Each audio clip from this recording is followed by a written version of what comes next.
İnnel hamdelellahi nahmeduhu ve nestainuhu ve nestağfiruhu ve na'udzu billahi min şururi enfusina ve min seyyiati a'malina. Men yehdihillahu fela mudille leh ve men yudlil fela hadiye leh. Ve eşhedü en la ilahe illallah vahdehu la şerike leh ve eşhedü enne Muhammeden abduhu ve resuluhu. Allahümme enfa'na bima allamtena ve allimna ma yenfa'una ve zidna ilmen. Mən hər bir Allah Teala'nın sevgisini, razılığını uman hər bir müsəlmana, o müsəlman ki Allah Teala'nın sevgisini, razılığını umur ve Allah Teala'dan mükafat gözləyir ve Recep ayında xüsusi olarak Allah Teala'ya yaxınlaşmaq istəyir. Yani Allah Teala'nın sevgisini, razılığını əldə etmək istəyir. Və şək yoxdur ki, hər bir müsəlmanda Allah sevgisi var ve Allah Resulü sallallahu aleyhi ve selleme sevgi var ve Allah Resulü sallallahu aleyhi ve sellem hər bir müsəlman üçün nümunə olmalıdır. Çünki Allah Teala buyurur ki: "Laqad kana lekum fi Rasulillahi uswatun hasene." Artıq sizin üçün Allah'ın elçisində gözəl nümunələr vardır. Kimin üçün? "Limen kana yercullaha vel yevmel ahir." Allah'a ve ahiret gününe iman, ümid bəsləyən hər kəs. O kəs ki Allahla görüşəcəyinə və qiyamət gününə ümid bəsləyir. Və zəkərəllahə kəthira və Allahı çox zikr edir. Və kim Allahı çox zikr edirsə, kim ahirət günü, qiyamət gününə və Allahla görüşəcəyi günə ümid bəsləyirsə, Allah Teala'nın razılığını umursa və qiyamət günü Allah Teala'nın onun günahlarını bağışlamanı umursa, hər bir bu vəsf olan müsəlman üçün Allah Resulü sallallahu aleyhi ve sellem gözəl nümunədir və hər kəsdə nümunə olmağa çalışmalıdır. Hər bir işdə, əxlaqda, davranışda, ailə münasibətlərində, ticarətdə, namazın qılınma formasında və həmçinin oruc və bütün ibadətlərində, həc olsun, Ramazan ayı olsun, hər bir işdə, hər bir müsəlman, Muhammed Resulullah deyən hər kəs Allah elçisi sallallahu aleyhi ve sellem özünə nümunə götürməlidir. Çünki əməlin qəbul olunması üçün şərtlərdən də birisi o əməl Peyğəmbər sallallahu aleyhi ve sellemin yoluna, onun sünnəsinə müvafiq olması şərtdir. Birinci şərt Allah üçün olmalıdır. Etdiyi əməl ibadət, yəni kimsə görsün, kimsə razılığı üçün yox və yaxud da dünyavi hər hansı mənfəət üçün yox, Allah Teala'nın razını əldə etmək üçün, Allah'ın əmrini yerinə yetirmək üçün, Allah Teala əmr edib deyə etmək. Və qadağan olunan şeyi də Allah Teala qadağan edib deyə tərk etmək. Və ikinci şərt də Peyğəmbər sallallahu aleyhi ve sellemə tabiçilikdir. Və bizim indi olduğumuz bu ayda, bu Rəcəb ayı da Allah Teala'nın haram etdiyi aylardan 4 aydan birisidir. Hansı ki 4 haram ay var. Zulqa'de, Zülhicce, Muharram, bunlar üçü. Bunlar üçü ardıcıldır və bir də ki Rəcəb ayrıdır. Yəni bu üçündən ayrıdır. Çünki Zulqa'de, Zülhicce bunlar Məhərrəm ayı ardıcıldır və bunlardan əvvəl isə Rəcəb ayı ayrıca tək gəlir. Və bunlar da yəni haram aylardır. Allah Teala bu ayları haram ay etmiştir. Bu aylarda döyüşmək, vuruşmaq haramdır. Ve Allah Teala buyurur: "İnne iddete şuhur indallahi 12 şehran fi kitabillah." Həqiqətən Allah yanında ayların sayı göyləri və yeri yaradan gündən bəri Allah'ın kitabında 12'dir. Ve bunlardan 4'ü haram aydır. Ve her bir Müslümana da vacibdir ki bu aylarda ve həmçinin başka aylarda da Allah'ın dini, şeriat, İslam neyi sabit edipsə, neyi bildiripsə o həddi aşmasın. hər hansı bir ayda, hər hansı gündə və yaxud da hər hansı həftədə heç kəsə Allah Teala ixtiyar, icazə verməmişdir ki, bu günlər, bu aylarda hər hansı bir ibadəti xüsusiləşdirsin. Əgər Qur'andan və səhih hədislərdən dəlili, sübutu, istinad etdiyi bir dəlili yoxdursa, heç kəsə halal deyil ki, bu günlər, bu aylarda hər hansı bir ibadəti xüsusiləşdirsin. Və ümumiyyətlə, Rəcəb ayında ibadət, Rəcəb ayını xüsusiləşdirmək İslamdan öncə cahiliyyə dönəmində müşriklərin adəti idi. Onlar Rəcəb ayını təzim edirdilər. Rəcəb ayını orucla xüsusiləşdirirdilər. Və alimlər deyir ki, Rəcəb ayını orucla xüsusiləşdirmək, bu barədə olan hədislər hamısı ən yaxşı forması zəifdir və çoxsu da qondarmadır. Yəni, dəlil kimi tutarlı, səhih hədis yoxdur. Və hətta alimlər deyir ki, fəzilətli əməllər babından hətta zikr eləyəsi zəif hədis də yoxdur. Çünki çoxusu qondarma, Allah Resulü sallallahu aleyhi ve sellem adına yalandan uydurulan hədislərdir. Və Ömər radiyallahu anh Rəcəb ayında insanların əllərini vururdu ki, onlar yemək yesinlər deyə. Rəcəb ayında və deyərdi ki, bu ayı Ramazan ayına oxşatmayın. Və deyərdi ki, Rəcəb ayını cahiliyyə dönəmindəki insanlar təzim edərdilər. İslam gəldikdən sonra tərk olundu. Və Rəcəb ayında da bəziləri müəyyən formada namaz qılırlar və bu namazda rəğaib namazı adlandırırlar. Rəcəb ayı girdikdə ilk cümə gecəsi məğrib işarəsi bu namazı qılırlar və bu da elm əhlinin ittifaqı ilə sonradan dinə əlavə olunan, dində olmayan işlərdəndir. Və bu da hicri ilə hicrətin 4-cü əsrindən sonra ortaya çıxmışdır. 400-cü illərdə. İmam Ən-Nəvavi rahimehullah İmam Nəvavidən soruşulanda rəğaib namazı haqqında ki, bu sünnədirmi, fəzilətdirmi, yoxsa bidətdirmi? Və İmam Nəvavi rahimehullah deyir ki, bu pis, münkər bidətdir. Özündə münkərləri şamil edən bir bidətdir. Və sonra deyir ki, hər bir müsəlmana onu tərk etmək vacibdir. Və onu edənə də inkar etmək müsəlmana vacibdir. Və sonra İmam Nəvavi deyir ki, yəni bu namazı, bu ibadəti edənlərin sayının çoxluğu ilə aldanma. Hansı ki, çox ölkələrdə bu namaz qılınır və həmçinin sonra deyir ki, müəyyən kitablarda bu ibadətin zikr olunması ilə də aldanma. Qutul Qulub, İhya Ulumuddin bu kitablarda və bunu bəzən kitablarda və sonra deyir ki, bu batil bir bidətdir.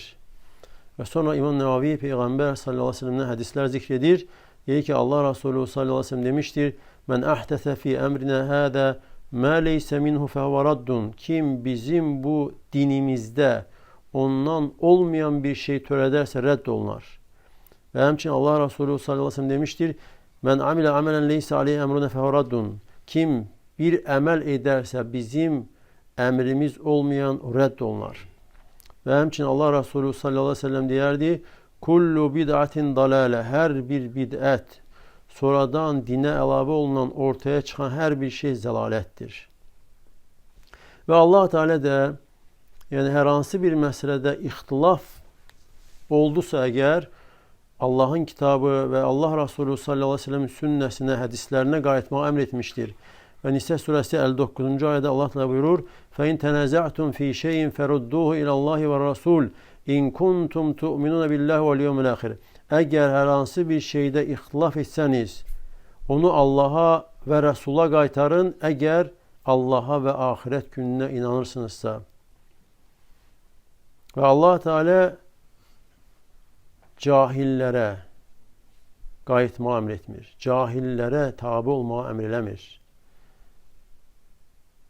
Bu da İmam Nəvavinin sözləriydi bura kimi. Və İbn-i Nəcəb Rahimullah 8-ci əsrdə yaşayıb və deyir ki, Rəcəb ayında xüsusi bir namaz barəsində səhih dəlil yoxdur. Rəğaib namazının fəziləti haqqında rəvayət olunan hədislər, yəni ilk cümə gecəsi qılınan hədislər, İbn-i Nəcəb Rahimullah deyir ki, yalandır, batildir və səhih deyildir. Və bu namaz da cumhur alimlərə görə bidətdir. Və sonra deyir ki, sonraki alimlərdən də bunu zikr edən Əbu İsmail Ənsari, Əbu Bakr İbn Əs-Səm'ani və vəsair insanları zikr edir. Və sonra deyir ki, mütəqəddimlərdən, keçmiş alimlərdən nə üçün bunu zikr edəmilər? Çünki bu 4-cü əsrdən sonra çıxmışdır. Keçmiş mütəqəddimlər bu barədə bilməyiblər. Onlar ona görə də danışmayıblar. Və əgər bu ümmətin əvvəlində sahabələr, tabiinlər, onlara tabi olan ətbə tabiinlər və böyük imamlar, Əbu Hanifə, İmam Malik, İmam Əhməd, İmam Şafi, bunlar bu barədə danışmayıblar, buna əməl etməyiblərsə, sonra gələnlərə də bunu tərk eləmək vacib olur. Və bəzən də olur ki, Rəcəb ayında bəzi insanlar Mədinə şəhərinə gedir, Peyğəmbər sallallahu aleyhi və səlləmin şəhərinə gedir, oranı ziyarət etmək üçün və adlandırırlar Rəcəbiyyə ziyarəti. Və deyirlər ki, iddia edirlər ki, bu sanki sünnədir, halbuki bunun əsli yoxdur. Və Allah Resulü sallallahu aleyhi və səlləm məscidi, yəni səfər olunan 3 məsciddən birisidir. Lakin müəyyən ayda, gündə, həftədə onu xaslaşdırmaq, xüsusiləşdirmək, yəni şəriətə müvafiq olmayan əməllərdəndir. Xüsusi dəlilə ehtiyac var və səhih dəlil də yoxdur. Və xüsusiləşdirərək bu ayda Peyğəmbər sallallahu aleyhi ve sellem şəhərini ziyarət eləmək dində olmayan işlərdəndir. Və bəzi insanlar da Rəcəb ayının 27-si gecəsi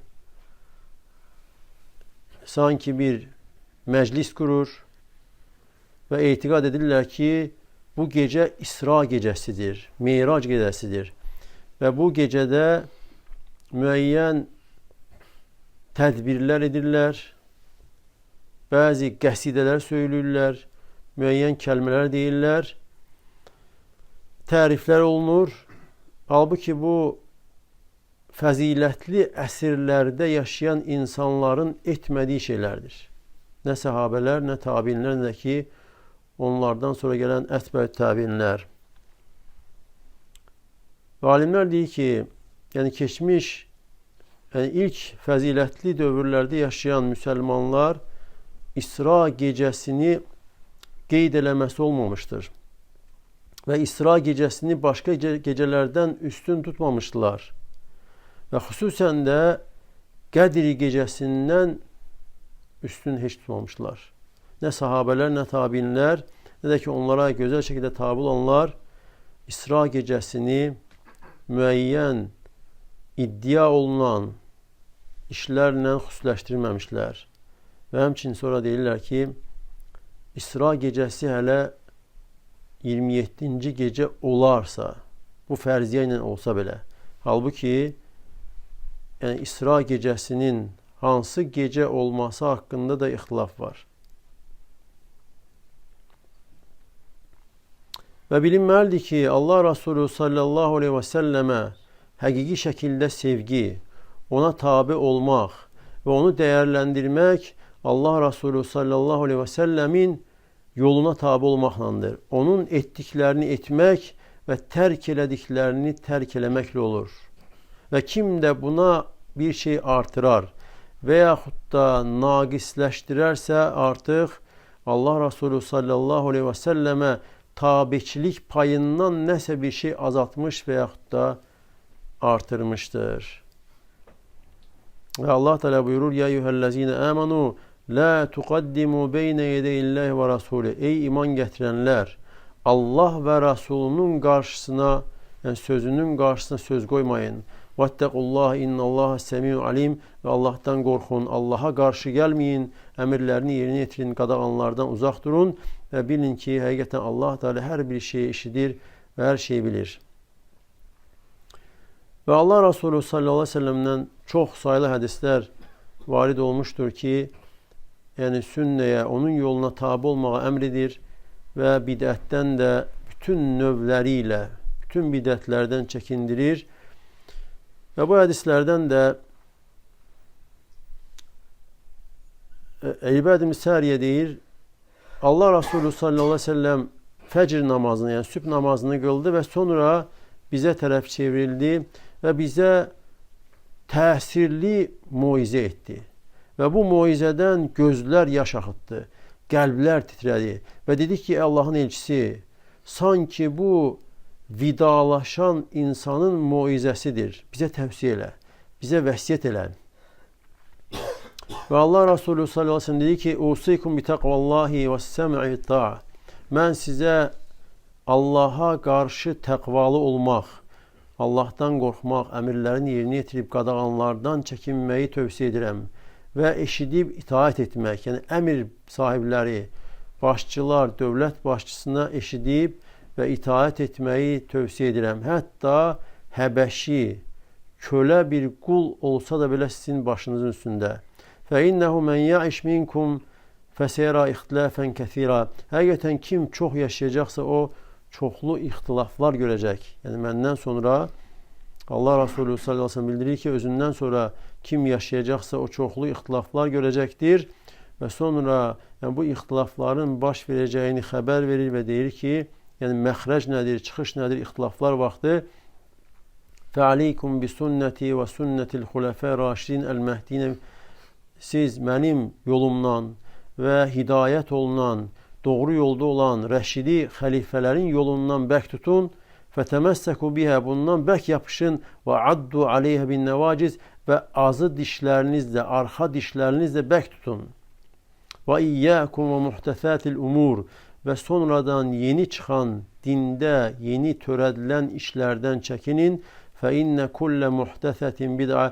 Və həqiqətən hər bir yeni törədilən, dinə əlavə olunan hər hansı bir ibadət, yeni bir iş bidətdir. Və inne kulle bid'atin dalale. Və hər bir bidət də zəlalətdir. Deməli, bu hədisdə Peyğəmbər sallallahu əleyhi və səlləm deyir ki, kim yaşayacaqsa məndən sonra çoxlu ixtilaflar görəcəkdir. Deməli, ixtilafların olacağı labüddür. Ümmətdə ixtilaf, parçalanma olacaqdır. Yəni Allah Resulü sallallahu əleyhi və səlləm xəbər vermişdir. Və bu ixtilaf, bu təfriqəçilik, bu parçalanmada məxrəc, salamatlıq, yəni ixtilafdan, parçalanmadan salamat qalmaq üçün yol iki şeyləndir. İki əsas, əzəmətli, möhkəm işləndir. Mütləq olmalı. Birincisi, Allah Resulü sallallahu aleyhi və səlləmin yolundan bərk tutmaq və səhabələr, rəşidi xəlifələrin yolu, hansı ki, rəşidi xəlifələrin yolundan bərk yapışmaq da Peyğəmbər sallallahu aleyhi ve sellem yolundan bərk yapışmağa aiddir. Və ikincisi isə dinə sonradan əlavə olunan bidətlərdən uzaq durmaq. Hər bir bidət zəlalətdir. Və bu işin əzəmətli olmasına görə və məsələnin ciddi olmasına görə və insanlar bu işi düzgün, doğru anlasınlar deyə və bunun zəruri olması üçün Allah Resulü sallallahu aleyhi ve sellem her hutbede cümə günləri bunu insanlara çatdırardı. Ve diyerdi ki emme ba'd, amma sonra fe inne hayral hadisi kitabullah, egeten sözün en hayırlısı Allah'ın kitabıdır. Ve hayral hedi hedi Muhammedin sallallahu aleyhi ve sellem, ve en hayırlı yol Muhammed sallallahu aleyhi ve sellemin yoludur. Ve şerrel umuri muhtesatuhâ, ve işlerin en şerlileri sonradan çıkan, dine sonradan elave olunan, sonradan töredilenlerdir. Ve kulle bid'atin dalale, ve her bir bid'at de zelalettir. Ve eğer belədirsə bize her Müslümana, Allah Resulü sallallahu aleyhi ve sellem'i seven her Müslümana vacibdir ki Allah Resulü sallallahu aleyhi ve sellemin yolunu öğrensin. Onun ibadetini hansı vaxtlarda ve necə ibadət etmiştir, necə davranmıştır, necə ticaret etmiştir, her bir şeyi öğrensin ve onun yolunda dayansın ve haddi aşmasın. Çünkü insan eğer dinde olmayan bir şey ederse veyahut da dinde olmayan her hansı bir şeyi özü kimdense eşiterek, görerek tekrarlayarsa artık Allah Resulü sallallahu aleyhi ve sellemin yolundan çıkır ve ona karşı edepsizlik etmiş olur. Ve Allah Resulü sallallahu aleyhi ve sellem bildirdiği gibi her bir bid'at de zelalettir. İnsanı zelalete aparır. İnsanı uçuruma aparır. Elave olarak Recep ayı, yani ilin aylarından birisidir. Ve insan eğer oruç tutmak istəyirsə, elave nafile oruç. Yani bu nafile oruç ilin her ayında tutmak olar. Yalnız Ramazan ayı ve bir de ki bayram günleri ve hemçinin teşrik günleri. Yani hac eden insan hac edir, bayram, yani kurban bayramı olur ve sonra teşrik günleri, 3 gün teşrik günleridir ve bu teşrik günlerinde oruç tutmak qadağandır ve hemçinin tek cümə günü de qadağandır ve bir de ki 6. gün oruç tutmak da yani tek olarak qadağandır ve hemçinin yanaşı tutmak da ihtilaf alimler arasında. Bu da yani bilinen meseledir. Qalan vaxtlarda isə insan nafile oruç tutabilir. Ve bazı vaxtlarda daha təkidli olur. Ne vaxt daha təkidli, daha üstün, daha əfsəl olur? O zaman ki Allah Resulü sallallahu aleyhi ve sellem hemen vaxtlarda tutmuştur. Yani mesele yine qayıdır Peygamber sallallahu aleyhi ve selleme tabiçiliğe. Yani ne vaxt nafile oruç daha üstün, daha fəzilətli olur? O zaman ki Peygamber sallallahu aleyhi ve sellemin tuttuğu vaxta uyğun gələr. Ve bundan da bilinir ki yani kim cennet istəyirsə, cennetin yolu Peygamber sallallahu aleyhi ve selleme tabiçiliktedir. Ve bu yola insan tabi olarsa, Peygamber sallallahu aleyhi ve selleme uygun olarsa, emelleri onun emellerine uygun olarsa, onda onun emeli kabul olunar. Allah yanında məqbul emellerden olar. Ve Allah Resulü sallallahu aleyhi ve sellem de 1. 4. gün oruç tutardı. Ve hemçinin ayda 3 gün oruç tutmağa rəğbətləndirmişdir. Və kimsə il boyu tutursa 1. 4. gün və yaxud da ayda 3 gün və Rəcəb ayına da gəlib çatdısa əgər və Rəcəb ayında da insan nizamla il boyu tutur, tərtiblə tutur, Rəcəb ayında yenə davam edir, bu nizamı pozmur, yəni Rəcəb ayıdır deyə xüsusiləşdirmir. Əbu Qatədə Ənsari radiyallahu anh deyir ki Allah Resulü sallallahu aleyhi ve sellem'den soruşdular 1. gün, həftənin 1. gün, bazar ertesi gün orucu hakkında ve buyurdu ki fihi vulittu, mən o gündə doğuldum. Və fihi unzile aleyye, ve o gündə mənə Kur'an nazil edilmiştir. Yani kim Allah Resulü sallallahu aleyhi ve sellem'i sevirsə ve Peygamber sallallahu aleyhi ve sellem'in həqiqi mövlidi, hansı ki mövlid doğum günü də kim Peygamber sallallahu aleyhi ve sellem mövlüdünü həqiqi hak şekilde keçirmek, qeyd eləmək istəyirsə, Peygamber sallallahu aleyhi ve sellem mövlidi, doğum günü bazar ertesi gün, 1. gün olmuştur. Ve Allah Resulü sallallahu aleyhi ve sellem birinci gün Allah'a şükür olarak oruç tutardı. Və kim də həqiqi Peyğəmbər sallallahu əleyhi və səlləm mövlidinə dəyər vermək istəyirsə, Allah'a şükür olaraq bugün oruç tutmalıdır. Və yenə Ayşə radiyallahu anh deyir ki, Allah Resulü sallallahu əleyhi və səlləm həftənin birinci və dördüncü günləri xüsusi oruç tutardı. Və bir də ki, hər ayda 3 gün. Əbu Zər radiyallahu anh deyir, Allah Resulü sallallahu əleyhi və səlləm dedi ki, İdə sumtə şey'ə min şəhri, əgər aydan hər hansı bir günlərdə oruç tutsan, fəsum thələthə aşərə, onda 13'ü tut, 14'ü tut və 15'i tut orucu. Hicri təqvimi ilə hicri aylarında ayın 13'ü, 14'ü və 15'i tutmağa Allah Resulü sallallahu əleyhi və səlləm rəğbətləndirmişdir. Və ümumən hər aydan 3 gün oruç tutmaq isə İstər ayın əvvəli, istər ortası, istərsə də axırı olsun. Bu, Peyğəmbər sallallahu aleyhi və səlləmin yoludur, onun sünnəsidir. Və hədisdə də gəlir ki, Muazətə əl-Ədəviyyə, Ayşə radiyallahu anhadan, müminlərin anası, Peyğəmbər sallallahu aleyhi və səlləm zövcəsindən soruşur ki, Allah Resulü sallallahu aleyhi və səlləm hər ayda 3 gün oruç tutardı mı? Və Ayşə radiyallahu anh deyir ki, bəli, və dedim ki, ayın hansı günlər oruç tuturdu? Və Ayşə radiyallahu anh dedi ki, ləm yekun yubali min eyyi eyyami şəhr yasum.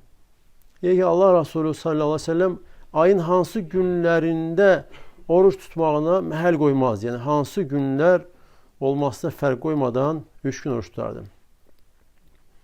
Və həmçinin bir gün oruç tutub, bir gün tutmamaq, bu da əgər bir insanın adətindəndirsə, necə ki, Səhih Buxari Müslimdə rəvayət olmuşdur. Abdullah ibn Amr ibn Aslan ki, Allah Resulü sallallahu aleyhi ve sellem deyir ki, Allah'a ən sevimli namaz Davud aleyhisselamın namazıdır və ən sevimli oruc da Davud orucudur. Kânə yenâmu nisfəl-leyl, gecənin yarısını yatardı. Yaqumu thuluthahu, 3'te 1'ini namaz qılardı. Yenâmu sudethu, 6'da 1'ini yatardı. Və bir gün oruç tutardı, bir gün isə iftar edərdi. Və bu günlərdə kimsə tutursa, xüsusi olaraq hər ayda tutur, fərqi yoxdur. Rəcəb ayı olsun və yaxud da başqa aylar olsun. İstər adətən tutsun və yaxud da adət edəmədən. Və Ramazan ayından əvvəl özünü oruca vərdiş elətdirmək üçün insan bu günlərdə tutursa, onun üçün də icazəlidir. Və bir də gəlir ki, bəs Rəcəb ayında artırmaq olarmı? Xüsusi etiqadla Rəcəb ayında xüsusi etiqad edərək orucu və yaxud da hansı bir ibadəti artırmaq olmaz. Və bu barədə gələn istər oruc olsun, istər namaz olsun, bu barədə varid olan hədislər alimlər deyir ki, ya zəifdir, ya da ki, qondarma Allah Resulü sallallahu aleyhi ve sellem adından yalandır.